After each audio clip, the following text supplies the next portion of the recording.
Mia, 12 ans, est une jeune fille espiègle et curieuse. 10 ans est son frère qui, à l'inverse, est peureux et réservé. Ils sont tous les deux liés par une grande affection, toujours ensemble pour les bons et les mauvais moments. Ils habitent tous les deux avec leur mère dans une maison à Paris, dans une petite rue du 16e arrondissement. Cette dernière appartenait à leur arrière-grand-père qui vit maintenant à Rouen. Mia et Jason aiment jouer dans leur petit jardin et surtout dans leur cabane qu'ils avaient fabriquée en haut d'un arbre. Cet arbre a plus de 100 ans. Ses branches flétries forment de belles arabesques et rendant très poétiques.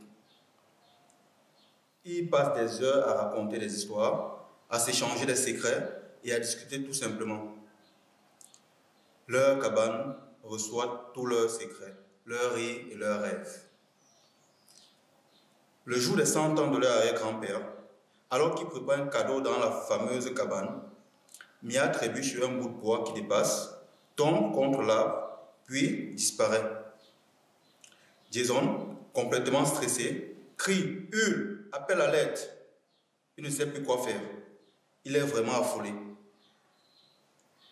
Il regarde partout autour de lui. Il hésite entre quitter la cabane en courant pour rejoindre sa maison et prévenir sa mère ou rester sur place dans l'espoir de voir réapparaître sa sœur. Il ne croit pas aux fantômes, ni à la magie. Et tout en essayant de se calmer et de reprendre son souffle, il réfléchit. Que ferait Mia si elle était dans cette situation? Il ne sait pas.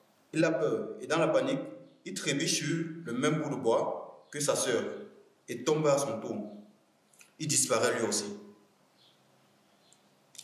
Jason est le premier qui ouvre les yeux et aperçoit un peu plus loin sa sœur endormie. Il regarde autour de lui. Il est dans un très grand jardin, mais lequel? Il voit qu'il y a beaucoup de fleurs, une pelouse bien entretenue, une petite fontaine qui ressemble à une femme portant un vase et un petit chemin tracé avec de belles pierres plates. Il essaie de comprendre où il est. Il s'approche de sa sœur pour la réveiller. Il la secoue, il crie et aussitôt elle ouvre les yeux.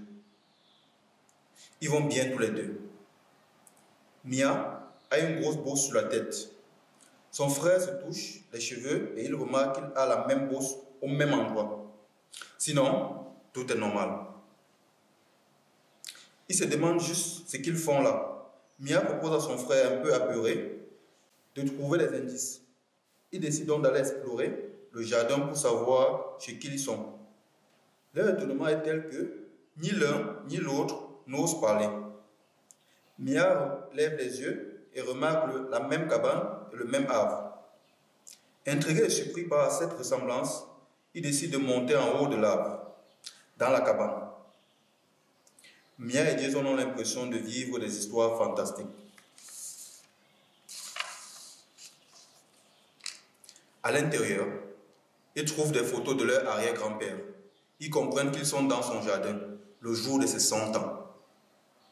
Ils sont très contents d'être chez leur arrière-grand-père.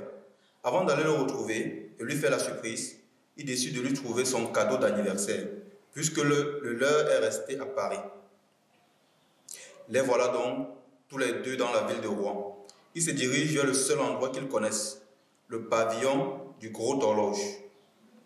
Ils regardent les vitrines des magasins pour trouver une idée et ils décident finalement de lui offrir une bonne tarte aux pommes, spécialité de la ville, car il est encore très gourmand, heureusement. Mia avait dans sa poche quelques sous récoltés la veille en rendant service à leur voisine qui a maintenant du mal à marcher. C'est un signe, cet argent gagné en rendant service permet aujourd'hui de garder leur cher arrière-grand-père gourmand. Mia et Jason repartent dans la maison de leur arrière-grand-père, sonnent à la porte. Le vieux papy ouvre et est très surpris de les voir tous les deux ici, sans leur mère.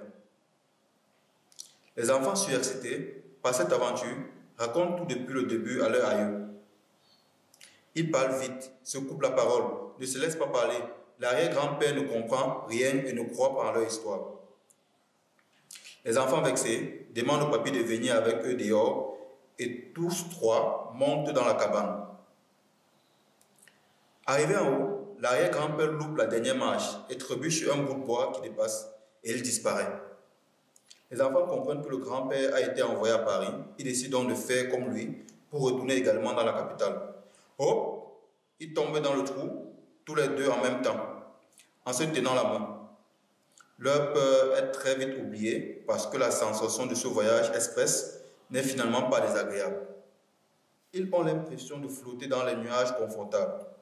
Quelques instants plus tard, ils ouvrent les yeux, observent autour d'eux et comprennent qu'ils sont de nouveau dans leur jardin parisien. Trop contents, ils rejoignent toute la famille dans la maison. Ils vont enfin offrir leur cadeau à leur arrière-grand-père centenaire. 100 bougies sur la table, c'est beaucoup.